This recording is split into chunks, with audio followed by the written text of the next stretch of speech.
right, here's Kyle.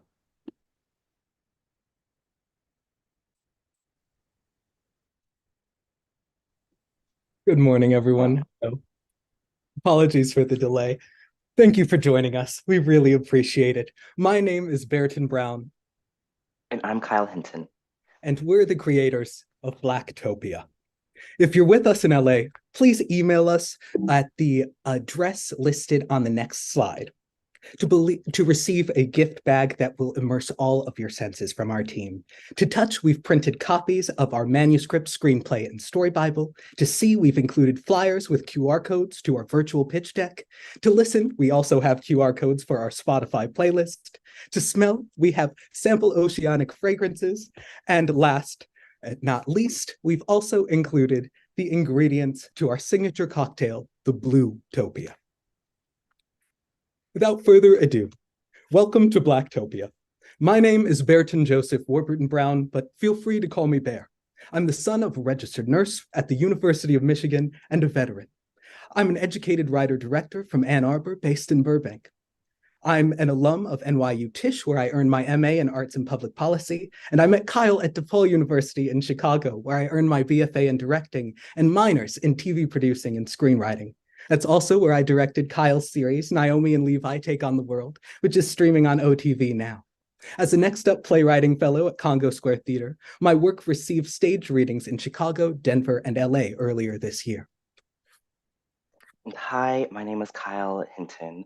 I'm an unapologetically Black non-binary screenwriter from the suburbs of Chicago who aspires to contribute imaginative and intersectional stories to the television landscape through sci-fi, horror, and comedy genres. After graduating from DePaul University with a degree in film and TV production, I have worked on a couple TV shows, most recently the iCarly reboot as a writer's PA, and my horror comedy pilot, The Vampire Prince, won We Screenplays 2022 Diverse Voices Lab, and our web series, Naomi and Levi Take on the World, is streaming on OTV.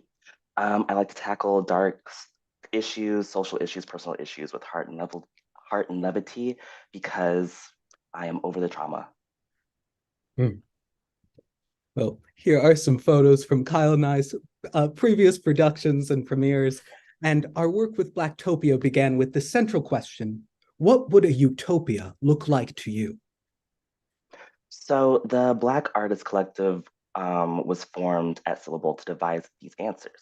By crafting Afrofuturist narratives that blend technological advances from perspectives inspired by the global majority, we've developed an intersectional sci-fi adventure series where imagination knows no bounds. Our logline is: at the dawn of the 22nd century, a young Black inventor discovers and protects an undersea queendom from saboteurs inside and out. And as sea levels rise and society falls, a group known as the Founding Mothers emerged and established their own versions of rivaling utopias. As refugees from the surface flood into Blacktopia, our heroes must demonstrate the necessity of radical, open-minded thinking, rejecting the good and evil binary. We're currently publishing a micronovel anthology, which will release from 2024 all the way until 2030. After producing the first season of an audio series for the first book this summer, we plan to produce an audio series season for each novella. The first book has been adapted into a half-hour animated pilot, and it is our goal to have it picked up as an animated or live-action limited series. And since the formation of the Black Artists Collective, many strikes have changed the shape of our team, but nevertheless, the story has been watered by their ideas. Namely Brandon Peterson, who was writer for Grand Crew, he said something to the effect of playing with the stereotypes that Black people can't swim. And so we wanted to build off this fantasy that not only can we swim, but we could rule the sea. And so our mission, having carried this project so far, is to open a continued expansion as radical artists who prioritize accessibility. We see each iteration of our work as a community building action. Our commitment to audience outreach and inclusive practices are reflected in each expansion of our writers group to the diversified mediums on all platforms. Insofar as rating, influenced by successful shonen such as Naruto and One Piece, Blacktopia's target audience are teenagers and young adults of color from 13 to 24. With colorful dialogue and off-screen violence that pushes up against a PG-13 rating, we challenge restrictions around mainstream content. The setting is our planet at the dawn of the 22nd century from 2095 to 2105. Upon the collapse of civilization due to the rising oceans in the late 21st century, leaders known as the Founding Mothers led various parts of the world towards building their own unique versions for a utopia. Mm. The high concept combines locations of One Piece, such as Amazon Lily and Fishman Island, with the lovable characters and expansive plot in stories like Avatar: The Last Airbender, Legend of Korra, and Invincible. The themes of this story explore a growing movement of people building a better way to exist because our society has fallen so far. People of color are establishing an Afrofuturist underwater queendom where sustainability is maintained by any means necessary. And on every continent, various demographics of people are racing to create alternate forms of futuristic societies with colorful characteristics. And yet, a fascistic secret society made up of colonizers banded together under the moniker the Porcelain Hand has decided to start an off-planet colony. Alternatively, a movement led by the global majority known as the Founding Mothers builds underwater utopias such as Blacktopia. The Porcelain Hand finds ways of sabotaging the enlightened, forward-thinking people of Earth to keep their oligarchy leash on the most vulnerable. So this conflict between progression and regression brings us to our main characters.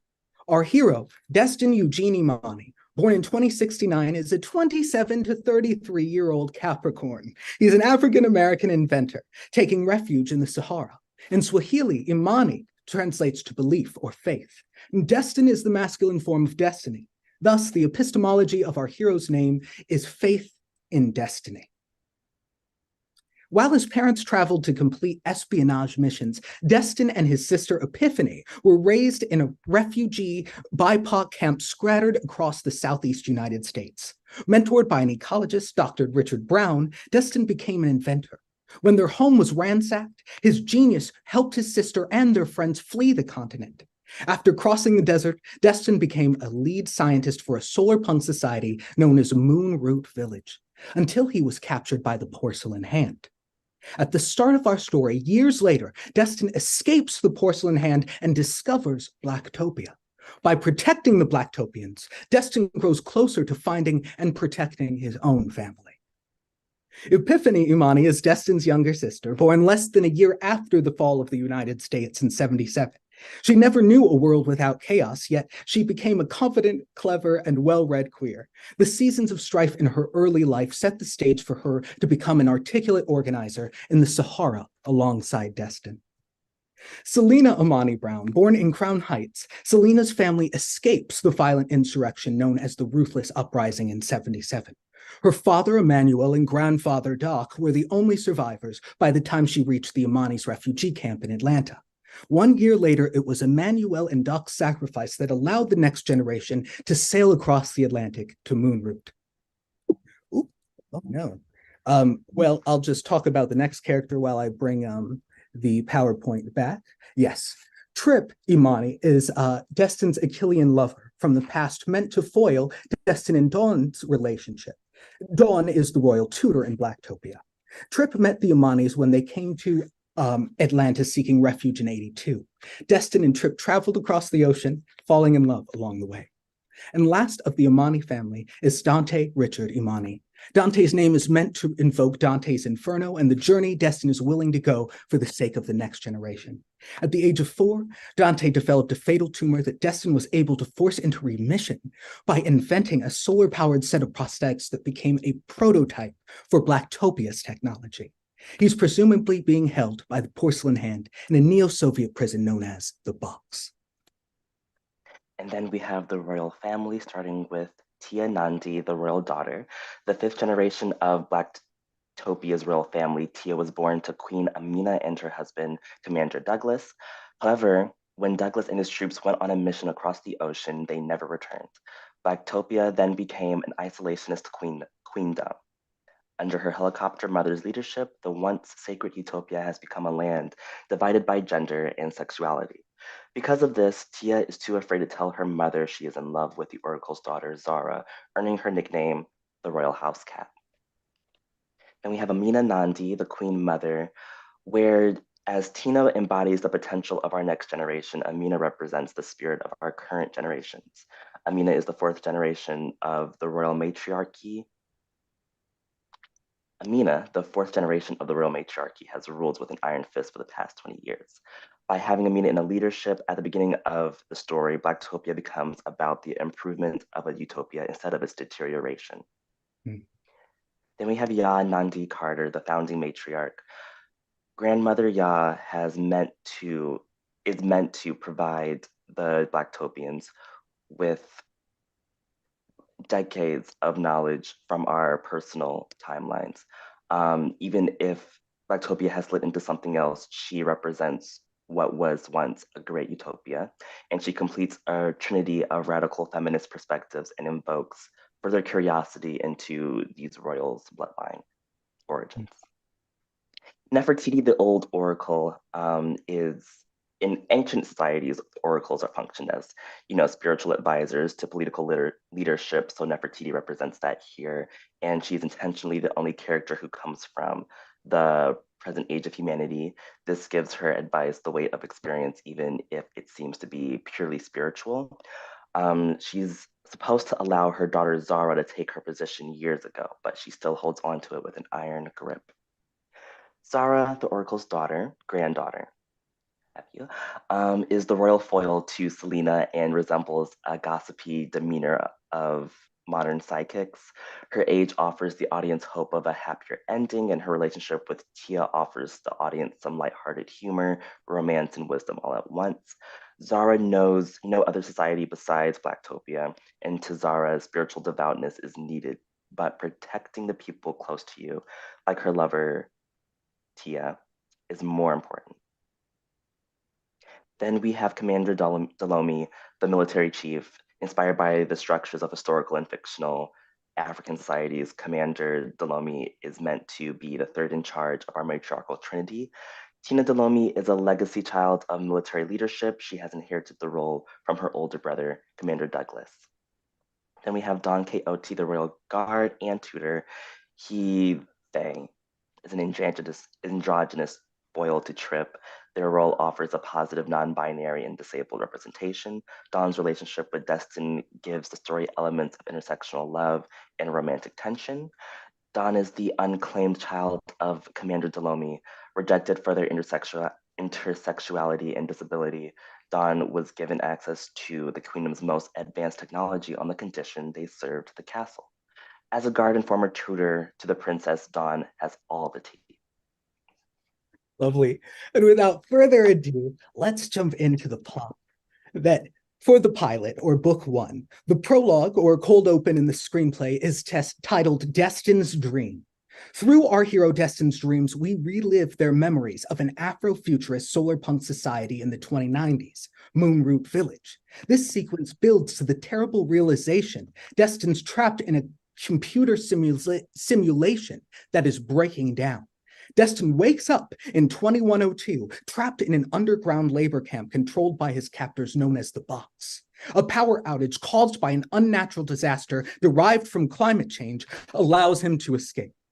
In the first chapter, or Act 1, titled Descent with an E, representing our hero's journey to our hidden setting, our hero is hunted for 3 weeks by robot hounds, killer drones, and mechanized officers. Cornered on the cliff of Cape Manuel in Senegal, an approaching hurricane creates a vortex in the ocean. So Destin takes a leap of faith into the whirlpool below, discovering Blacktopia. In chapter or act 2, titled Descent with an I to represent the philosophies at play, despite the protest of Tia the princess, Destin is exiled from the queendom for being a surface-dwelling man. Indentured to servitude, Destin meets other disabled, transgender, and non-binary merservants that no longer are welcome in this once utopian society. Through the flirtatious royal guard, Dawn, who found our hero, we meet our first villain, Icarus. Unknown to Destin, Icarus is a double agent from the surface who tricks the other outcasts into arming an insurrection.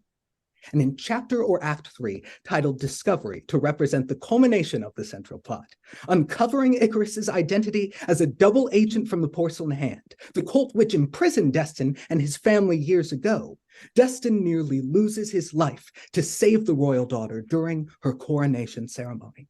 Saved, the daughter comes out with her girlfriend, the Oracle's granddaughter, and emancipates the servants. Destin earns the trust of the queendom and is crowned royal advisor. In the epilogue or tag, titled Destiny, to reflect our proactive call to action in this story, in the royal courtroom, where many of the characters met, the royal daughter's or granddaughter's girlfriend, known as the New Oracle, reveals a family tree discovered on ancient scrolls in the library that include Destin and his family. The old oracle ties singularity theory with degrees of separation to express that Blacktopia shouldn't only offer asylum to Destin and his family, but to everyone seeking refuge.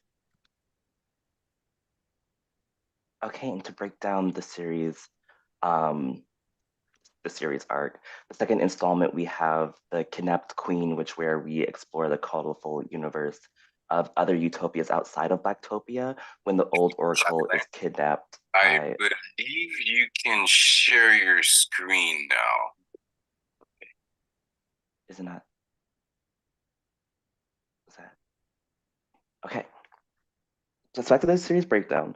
Um, the second installment is the Kidnapped Queen, where we will explore the colorful universes outside of Utopia, so the other utopias in the ocean once the old Oracle is kidnapped, and then we have our band of characters leading a search party. In our third book, The Evil Emperor, we meet the arch villain of the entire series, the cybernetic emperor Sozeb, who rules what's left of the former United States with an iron claw. We have book 4, The New Oracle, which is the next generation, where we see the next generation of leaders to return to Blacktopia with Destin's family in tow. And with so many refugees flooding in from the surface, without the old Oracle in place, Zara must find a way to bring balance to their kingdom. In the fifth plot, the mothership arrives, all hell breaks loose when the Ruthless Republic launches a barbaric attack on Blacktopia and its citizens. And when the new Queen Tia is forced to make some sacrifices, a spaceship arrives, taking them to their new home, or their real home, rather. And then the final iteration of the series so far, the Blacktopians return to Earth, staking everything on an intergalactic war for humanity's freedom. At the end of the final fight, the Murdoch dynasty and the Porcelain Hand fall so that a new Earth can rise from its ashes. So a little dip or peek into our production timeline. Phase 1, we have the 6-part novella series, which is currently being produced at Syllble Studios. Each part will be published annually from 2024 to 2023, and we plan for book 1 to be published next month in January and available on Amazon. Phase 2 is an annual audio/radio series. In June 2024, Syllble and Stonehaven Studios will partner to distribute an 8-episode Blacktopia audio series, with the first season adapted from the first novella. This project will extend annually with each iteration of the series. And then once that phase is completed, we'll go into phase 3, which is our main goal, a half-hour animated series. The screenplay adaptation for it has already been completed, and with our pilot, it is our main goal to hopefully get this project picked up by a network such as Adult Swim, or Max, or Amazon, HBO, Netflix. And phase 4, our final form, would be a live-action limited series. Like Avatar: The Last Airbender and One Piece, Blacktopia could eventually be adapted into a live-action limited series for a premium streaming service such as Max or Netflix. And so, tying into our sequels and the production timeline, I'd love to talk a little bit about the world in 2095. And so, Kyle, would you mind taking this portion on environment? Yes, globally, the technology has evolved and it's futuristic. AI and autonomous transportation is is worldwide. Everyone has access to it. The cultures around the planet are more so thought experiments based around planned technological advancements, such as a Con City, if you have heard of it, taking place in Senegal, $6 billion, of course. Mm-hmm. And even just taking from, science that we know will play out, unfortunately, it seems by 2095, the ocean levels are expected to rise at least 70 meters, which will change our world map to look like this. And this is the world we've based our story within. In Africa, we explore Blacktopia and Moonroot Village. Before the main story, our heroes lived on the land above Blacktopia in a solar-punk society known as Moonroot Village. The living organisms in Blacktopia and Moonroot Village focus on the evolution of humanity through advanced prosthesis in the not-so-distant future. Bioluminescent mycelium, known as Moonroot, illuminates both the desert above and queendom below in nightclub-like neon colors. Blacktopia's undersea matriarchy has been cultivated for centuries and recently adopted a blue-topian identity to justify its isolation from Black and brown refugees. Bionic prosthesis allow for humans to wear prosthetic bionic tails that transform into fishtails that transform into bionic legs. Pollution has created glowing sea life and plastic clouds that cause rolling blackouts in the sea that relies on this solar punk technology. Over the course of the story, Blacktopia becomes more populated with refugees from the surface. And I should say other colorful utopias as well. Yet on the surface, we have antagonistic forces such as in Eastern Europe, good life. As historic cities in the Mediterranean flood, people flee Southern Europe. Closing their borders, the epicenters of Europe dissemble into a neo-dark age. Outside the golden cages of the remaining disparate billionaires, civilized European society has degraded to savagery far beyond the stereotypes once placed on the people of the Black diaspora. Past a great stretch of resourceless land on the eastern portion of the remaining continent, vagabonds cannibalize each other, are kidnapped, or desperately sign their souls away for good life. Emperor Romanovsky, the daughter of an oligarch from the Neo-Russian Revolution of 29, founded an amusement park company town on top of Vladimir Putin's former palace. On the exterior, good life seems like heaven. However, upon anyone's first evening at the park, they are kidnapped and trapped in Matrix-X sleeping pods. While they are trapped in endless dreams, their imprisoned bodies are bled to create and fuel their enslaved clones. These clones from the box protect Romanovsky and the world leaders in the porcelain hand. This is where Destin is kidnapped and taken to in the prologue. And then we have the Porcelain's Hand headquarters in Western Europe. As Amsterdam, Barcelona, Dublin all flooded, a neo-French revolution arose across the west coast of Europe, spreading across the resourceless wastelands. A secret society of selfish billionaires known as the Porcelain Hand maintain order from their castles. Bribing soldiers and revolutionaries to aid their underhanded efforts, the Hand seeks to monopolize the remaining resources of the planet for themselves. Within their castle walls, royal families of the Porcelain Hand experience utopian bliss, and they strive to convince their followers to ignore the apocalyptic environments happening outside their doors. Then we have Northeast America, which has become a ruthless republic, or the ruthless republic. When New York City and New Orleans sunk into the ocean, from New York City down to New Orleans, the whole coast sunk into the ocean. The southeastern United States seceded as a neo-Confederate colony, becoming the CEO who reunited the nation through trade. Jessica Zozeb restructured the Northeast as the Ruthless Republic and immortalized her father Jeffrey's life by replacing his organic flesh with cybernetic enhancements. Losing re-election, the violent insurrection of 77 took place, and Emperor Zozeb permanently took office as the Emperor of America. The Zozeb Empire has maintained control for over 20 years, traveling between his private plantation on Mars and Earth. Emperor Zozeb pulls the strings behind the Porcelain Hand. And then Finally, oh yeah, you mind if I take this one? Sure, go for it.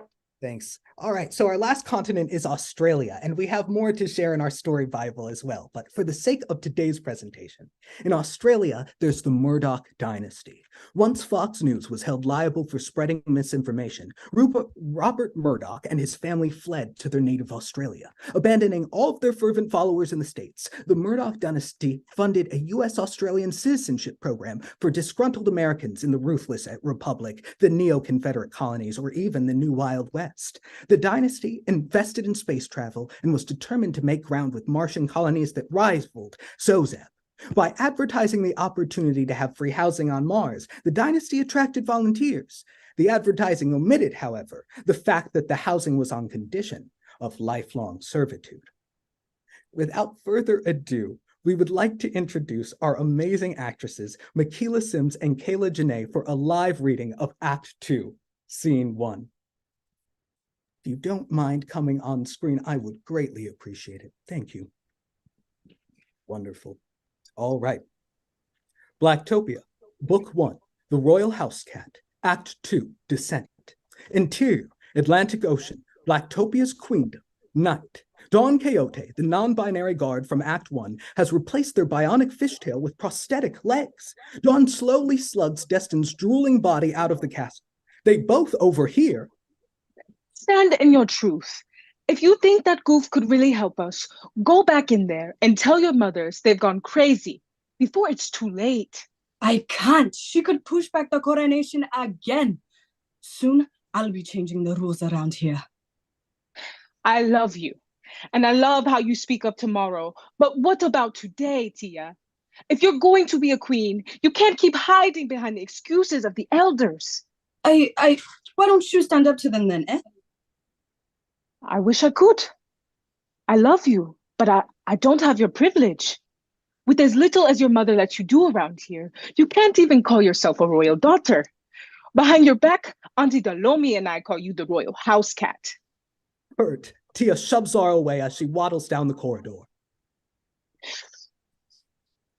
Do you have to run away from everything? I'm sick of running. Isn't our love enough to fight for? Of course it is, Zara. To the moon and back. Most days I feel like I am trapped in the Mariana Trench, but you're a lanternfish guiding me out of the dark. It's just if our mothers knew about us. I know. They send us away too. Tia leans in to kiss Zara, but she backs away. Then they notice Dawn. Dawn awkwardly looks away, trying to drag Destin faster. Do you think the gods saw us? Dawn? Who cares? The royal house cats?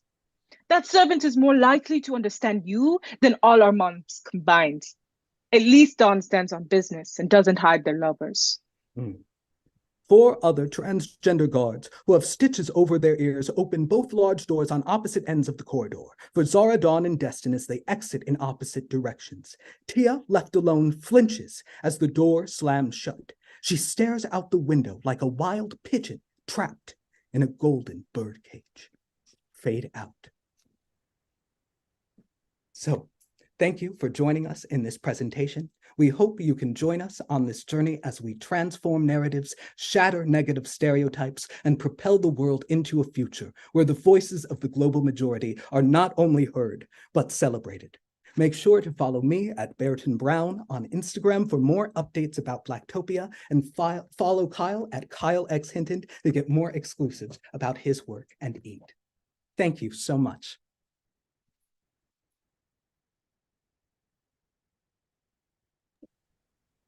Thank you, thank you, thank you so much. We do not have questions and comments part of the section. So this has been an incredible conversation, presentation. We will be cutting off the present. Thank you to the actresses as well for the live reading. Very enjoyed this. And our next presentation will be at 2 p.m., which will be the Faya world. So tune in, and yeah, thank you again. Thank you for your time. Thank you. Good day, everyone. For Syllblecon 2023. Thank you. Blacktopia.